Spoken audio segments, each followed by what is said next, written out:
माझं आणि आदित्यचं लग्न होण्याआधी तुम्ही मला एक शब्द दिला होता, माझी जी काही इच्छा असेल, मला जे काही हवं असेल ते तुम्ही माझ्या पाठीशी उभं राहून मला मिळवून द्याल, असं वचन दिलं होतं तुम्ही मला। बंधू मामा आणि गुल्लू दोघेही या वसंत स्मृतीचा उंबरठा ओलांडणार नाही, कारण मला ते दोघेही हवेत।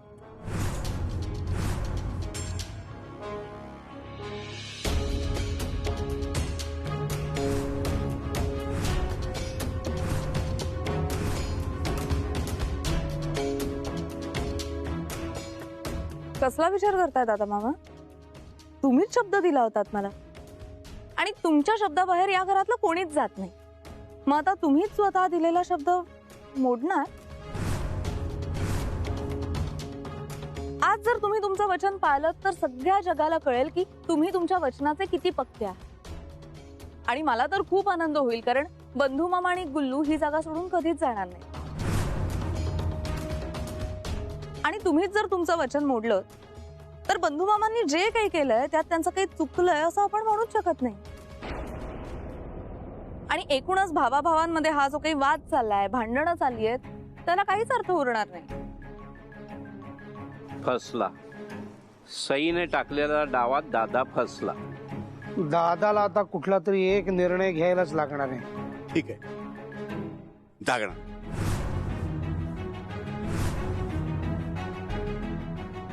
हा जगदीश विनायक ब्रह्मे दिलेल्या शब्दाला जागणार, आपलं वचन पूर्ण करणार। तुला बंधू आणि गुलप्रीत हवेत ना, दिले।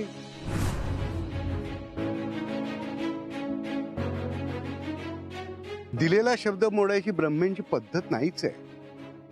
मी तुला शब्द देतो की बंधू आणि गुलप्रीत ह्या ब्रह्मेंच्या जागेतून बाहेर पडणार नाही। ते दोघे इथेच तुझ्या डोळ्यासमोर राहतील, त्यांना हवंय तोपर्यंत। पण त्याचा अर्थ असा नाही की ते ह्या घराच्या छताखाली राहतील।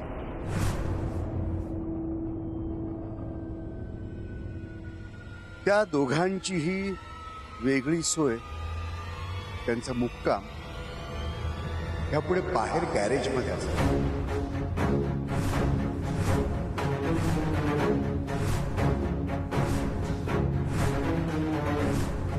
दादा मामा, हे चूक आहे। तुला जी हवी ती गोष्ट मी मिळवून देईन एवढंच तुला वचन दिलं होतं, ते मी पाळलं। आता ह्या पलीकडे जाऊन ह्या दोघांचं लग्न मी मान्य करेन आणि ह्या दोघांना हसत मुखाने स्वीकारेन अशी अपेक्षा माझ्याकडून ठेवू नकोस, कारण ह्या जन्मात ते मलाच नाही, आम्हाला कुणालाच जमणार नाही। बाकी मी माझा निर्णय त्याच्या आधीच ऐकवलाय। आता गॅरेज मध्ये राहायचं की नाही हा निर्णय सर्वस्वी ह्या दोघांचा आहे। जमणार असेल तर ठीक, नाही तर जमेल जमेल, जमवून घेऊ। आम्ही गॅरेज मध्ये राहायला तयार आहोत।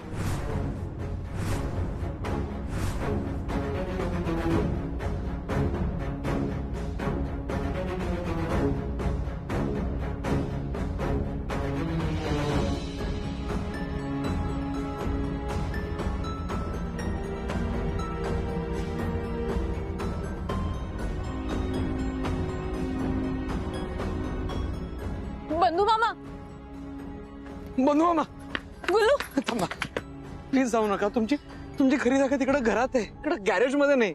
आदि सही, जगह तो दिल विच होनी चाहिए ना, जो धीरे धीरे हम बना लेंगे। तब तक गराज में रहने में क्या प्रॉब्लम है? प्रॉब्लेम आहे, मला प्रॉब्लेम आहे। प्लीज तुम्ही चला तिकडे घरी चला। पुरे झाला आता। तेच म्हणते मी, पुरे नाही, आता अति झालंय। दादा मामाने जे काही केलंय ना ते अति केलंय। हो, म्हणूनच मला दादाच्या तोंडी अजून लागायचं नाहीये।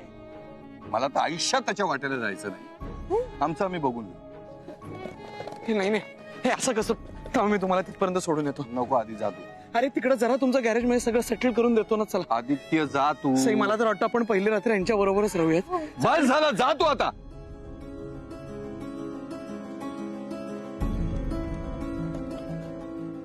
बास झालं, खरंच बास झालं. आता दादा मामांचा इगो मी अजून जास्त सहन करणार नाहीये. जर का प्रत्येक लव्ह स्टोरी मध्ये ते विलन बनणार असतील ना, तर मला हिरो बनावंच लागेल. आता मी त्यांना त्यांची सून म्हणून नाही, शमशेर सिंग म्हणून भेटणार.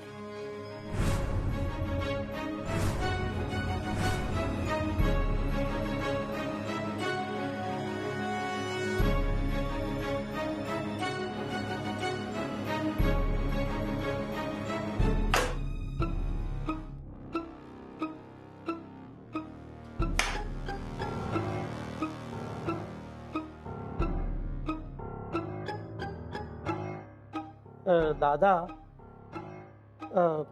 जरा बोलायचं होतं बाईला. नाही, मला बोलायचं होतं.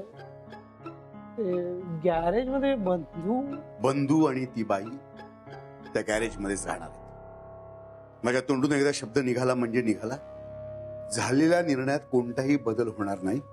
हो पण दादा, बास, बंधूचा विषय मला पुन्हा नकोय.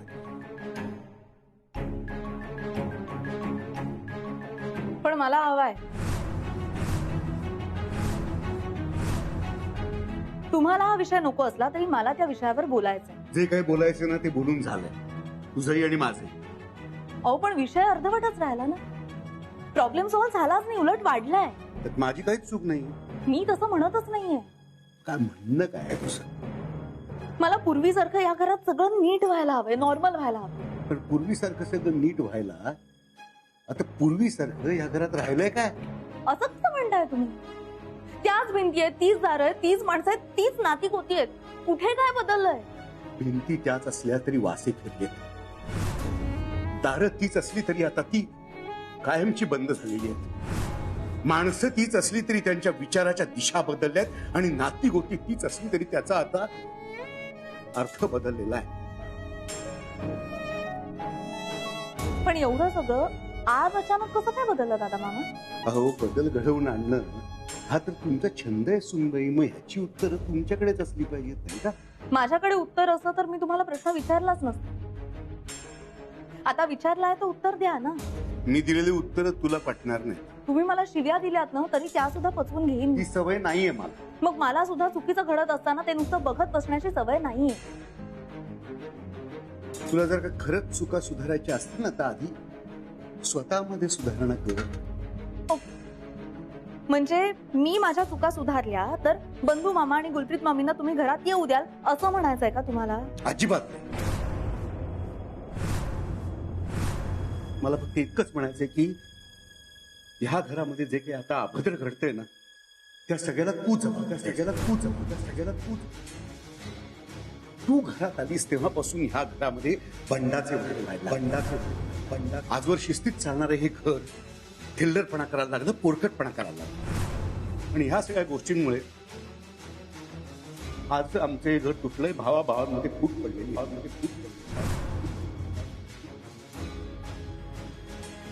ओके, तुम्ही म्हणत असाल तर तसं असेल कदाचित. आणि जर तसं असेल तर मला माझ्या चुका सुधारायलाच हव्या.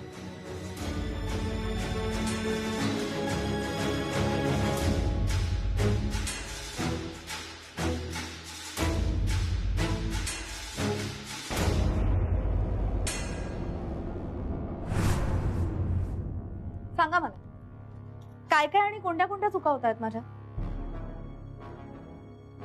त्या सगळ्या लिहून घेते मी आणि ज्या चुका मला पटतील ना त्या लगेच सुधारायला घेते. सांगताय ना मला चुका? सांगा ना. सांगतो, घे लिहून. आजपर्यंत ज्या बंधूने माझ्या पुढे एक शब्दही काढला नाही त्या बंधूने आज त्या बाईला एक मिनिट. ती बाई नाहीये. त्यांचं नाव गुलप्रीत असं आहे आणि ती बंधू मामांची बायको आहे. ती जी कुणी असेल ती. पण त्या बाईला ह्या घरामध्ये आणण्याची हिंमत बंधूने केली ती तुझ्या. अहो 14 वर्षात पूर्वी लग्न झालंय त्यांचं. त्या तेव्हाच सासरी यायला हव्या होत्या, त्या आत्ता आल्या. त्याच्यात माझी काय चूक आहे? हो, पण 14 वर्षापूर्वी घडलेल्या या लग्नाला मला न विचारता, माझ्याशी न बोलता ह्या घराच्या वतीने मान्यता दिलीस तू. मामा हो 14 वर्षांपूर्वी त्यांचं लग्न झालं तेव्हा मी शाळेत होते. मग मी त्यांच्या लग्नाला मान्यता कशी देईन? त्यांच्या लग्नाला तेव्हा कोर्टाने मान्यता दिली. हो हो, पण त्यांना हा जो आत्मविश्वास दिलास त्याला कारणीभूत तू आहेस. तू फूस लावलीस. एखाद्या बिचाऱ्या सॅड आणि डिप्रेस्ड माणसाला मी जर का कॉन्फिडन्स दिला, आत्मविश्वास दिला, तर यात माझी काय चूक आहे? चूक आहे त्यांनी जे केलं ते, आणि त्याला तू बढावा दिलास, हे समाजाच्या दृष्टीने चूक आहे. मग समाजाच्या दृष्टीने एका मुलीला पळवून आणणं आणि तिचं आपल्या भाच्याशी लग्न लावून देणं हे सुद्धा चूकच आहे. आणि ती चूक तुम्हीच केली आहेत ना दादा मामा. मग तशीच चूक जर का त्यांनी किंवा मी केली तर आमचं काय चुकलं त्याच्यात? तुमची गोष्ट वेगळी होती आणि यांची गोष्ट वेगळी. काही वेगळं नाहीये दादा मामा. हे तेच प्रेम आहे जे माझं आणि आदित्यचं होतं. तुम्ही माझ्याबद्दलचं प्रेम आदित्यच्या डोळ्यामध्ये पाहिलंय ना. मग तसंच प्रेम तुमच्या भावाच्या डोळ्यात एकदा तरी शोधून बघा ना. मग माझ्यामध्ये, बंधू मामांमध्ये, गुलप्रीत मामींमध्ये तुम्ही या सगळ्या चुका शोधताय ना, त्या तुम्हाला दिसेनाशा होतील आणि तुम्हाला कळेल की तुमची काय चूक होतीये. माझी चूक?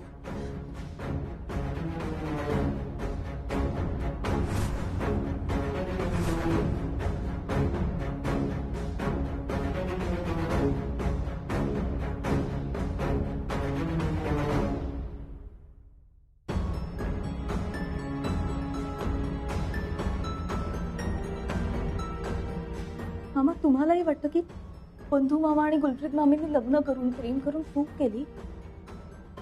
मी आणि आदित्यने त्यांच्या बाजूने उभं राहून चूक केली आणि तुम्ही सगळेजण हे प्रेमाने ऍक्सेप्ट कराल असं आम्हाला वाटलं. हे चुकलं का आमचं?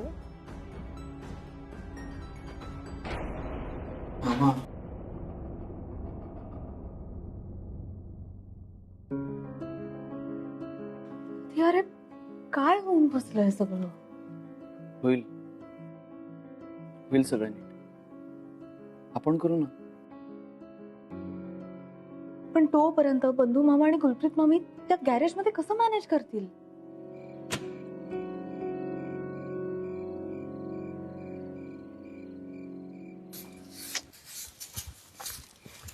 ओ जी, ये क्या कर रहे हो? हे तू काय करतेस?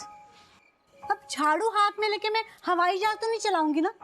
धूल मिट्टी साफ कर रही हूँ जी. मी तुझ्या आयुष्याची माती केली, ही सगळी स्वप्न धुळीला मिळवली, आणि आता हे असं वागून तू ना मला गिल्ट फील देतेस. इसमें कौन सी गिल्ट है जी? अगं हे माझ्यामुळे तुला हा त्रास सहन करावा लागतो. हा इथे गॅरेज मध्ये संसार थाटावा लागला तुला. मुझे बताइए, ये गराज में क्या खराबी है? क्या खराबी है? सर पे छत है, पैरों तले जमीन है, आपने मेरा हाथ थामा हुआ है, आपका साथ है, तो मेरे लिए सब चंगास है. अगं पण तुझी खरी जागा वसंत स्मृतीत आहे. हाँ, तो ये गराज भी तो घर का ही हिस्सा है ना.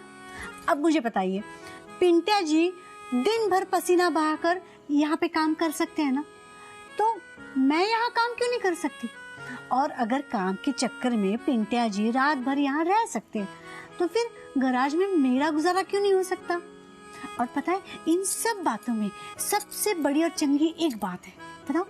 वो है कि आप मेरे साथ हो हमेशा हमेशा के लिए. तो फिर हम गराज में रहे या महल में, की फर्क पैंदा है? तुसी ना मेरी फिक्र ना किया करो. आप ना अपने भाइयों के बारे में सोचिए. मैं चाहती हूँ कि आप भाइयों में जो गिले शिकवे है ना, वो जल्द से जल्द दूर हो जाए. फार अपेक्षा ठेवू नकोस गुल्लू, कारण हे इतक्या सहजासहजी मिटणारं प्रकरण नाहीये. मी माझ्या भावांना ओळखतो बरं, आणि ते तेच करतात जे त्यांना बरोबर वाटतं. बरोबर आहे दादा. तू आज जे केलंस ना ते बरोबर आहे. काय भाई? हो, बंधूने जे केलं ते अक्षम्य आहे. आपल्याला अंधारात ठेवलं. इतकी वर्ष एवढी मोठी गोष्ट त्यांनी आपल्यापासून लपवून ठेवली. अरे फक्त एकदा आपल्याशी तो बोलला असता तर. अरे बोलून काय झालं असतं भाई? आपण काय लग्न लावून देणार होतो का त्याचं? ते काय नाही, बंधूने लग्न करून चूक केलेलीच आहे. घरात बाई आली ना की घर हे तुटतच. आता लग्न करून बंधू घरी आला, त्या बाईला घेऊन आला आणि आपण भाऊ, जीवाभावाचे भावंड, पण दूर झालो एकमेकांपासून. हा जो दुरावा आहे ना, त्या दुराव्यातला कडवटपणा वाढायच्या आधीच काहीतरी उपाय केला पाहिजे. म्हणजे बंधू आणि त्याच्या बायकोला स्वीकारायचं? नाही नाही, मुळीच नाही. पण मग एक तर मुळात आपले संबंध त्या बाईशी अजिबात नाहीये. जे काय आपले संबंध आहेत ते बंधूशी आहेत, आणि ते संबंध आता ह्याच्या पुढे आपण कायमचे तोडून टाकायचे. त्याचं तोंडही बघायचं नाही, त्याच्याशी एक अक्षर बोलायचं नाही. ठरू दे ना त्याचं त्याला. त्याच्याकडे ती बाई महत्वाची आहे का आपण भाऊ? बघू कुणाच्या प्रेमात किती ताकद आहे.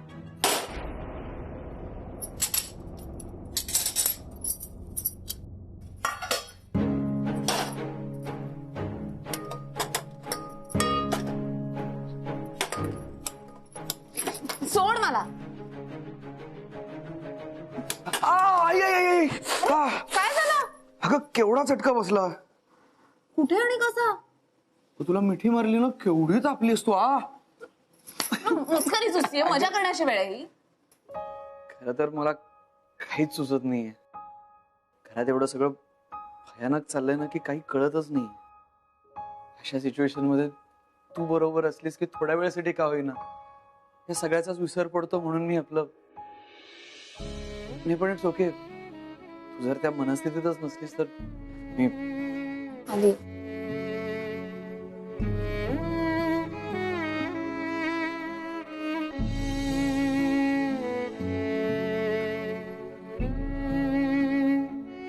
एखाद्यानं मोठं धरण फुटावं ना तसं झालं. सगळ्या बाजूने धो धो धो धो पाणी पाणी नुसतं. कसं आवरावं, कसं सावरावं, कसं थांबवावं काही कळतच नाही. नाका तोंडात तर पाणी जातच आहे, पण सर पटकन आटोक्यात नाही ना आलं. खरंच कोलमडून जाईल आणि आधीसारखं ते पुन्हा कधीच उभं नाही करता येणार याची भीती वाटते. आय एम सॉरी यार आधी. हे सगळं माझ्या सट्टामुळे होतंय आणि माझ्या नगाला लागून तू सुद्धा या सगळ्यामध्ये ओढला गेलायस. हे अरे हट्ट करणं तुझं कामच आहे आणि ते पुरवणं माझी जबाबदारी, हो ना? पण सगळंच वाईट होऊन बसलं ना रे. आधी मी खरं सांगते, या सगळ्यात माझे इंटेन्शन्स अजिबात वाईट नव्हते. गुल्लू आणि बंधू मामा यांच्या प्रेमासाठी मी सगळं करत होते यार. त्यांना त्यांचा हक्क मिळावा, त्यांच्या हक्काची जागा मिळावी, घर मिळावं यासाठी केलं मी. मग सॉरी का म्हणतेस? बघ, आपल्या फॅक्टरीमध्ये तिथल्या कामगारांच्या हक्कासाठी, त्यांच्या हक्काच्या जागेसाठी, त्यांच्या नोकऱ्यांसाठी जेव्हा मी लढलो तेव्हा तू माझ्या पाठीशी उभी राहिलीस. आता मी तुझ्या पाठीशी उभा राहिलो आणि मुळात आपण काही चुकीचं करतच नाही यावर विश्वास आहे माझा. पण मग आता करायचं काय? शमशेर सिंग, आता फाईट करायची, पण ही फाईट शक्तीने नाही युक्तीने जिंकावी लागणार. हे बघ, मामांचा राग फार काळ टिकत नाही, तुलाही माहिती, पण तो अजून पटकन जावा यासाठी आपल्याकडे एक मऊ मऊ पण रामबाण शस्त्र आहे. कोणतं?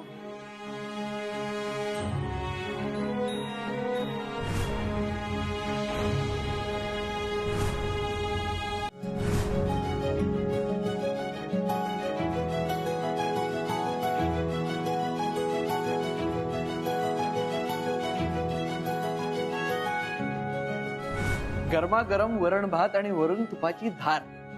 प्यार की होगी जीत और गुस्से की होगी हार. जो खाईल त्याची भूक भागेल, जो नाही खाणार त्याला पाप लागेल.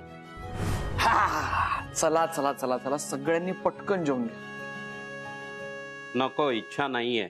मनातल्या इच्छा लवकरच पूर्ण होणार, पण त्यासाठी एनर्जी तर लागेल. माझ्याकडे एनर्जी बिलकुल नाहीये, शारीरिक नाहीये आणि मानसिक तर अजिबात नाही. अरे मनासाठी नाही, मग पोटासाठी तरी खा. आज जे काही झालं त्यानंतर राग गिळून गिळूनच पोट भरलंय माझं. मी तुमचा राग समजू शकते, पण तो राग जेवणावर का काढताय? माझा राग जेवणावर नाहीये, पण ज्यांच्यावर आहे ते जेवले का? कसं जेवणार? गळ्याखाली घास उतरला तर पाहिजे. सध्या फक्त सगळ्यांचा राग उतरणं गरजेचं आहे. तो पण हळूहळू उतरेल. अजिबात नाही. ही काही क्षुल्लक गोष्ट नाही आदित्य. बंधूने आज जो घाव घातला ना काळजावरती, तो विसरणं बाप जन्मात शक्य नाही. हे घर, ही भळभळती जखम कधीच भरून निघणार नाही. ती तशीच ओली राहणार आणि प्रत्येक पावलाला सलत राहणार कायमची. या घरात कायम स्वरूपी टिकतो तो फक्त आनंद. जो परत आणण्याची आणि टिकवण्याची जबाबदारी आमची आहे. फक्त आजची रात्र सरू दे, उद्याचा दिवस उजाडू दे. घरातला आणि मनातला अंधार दूर होईल आणि सगळं ठीक होईल.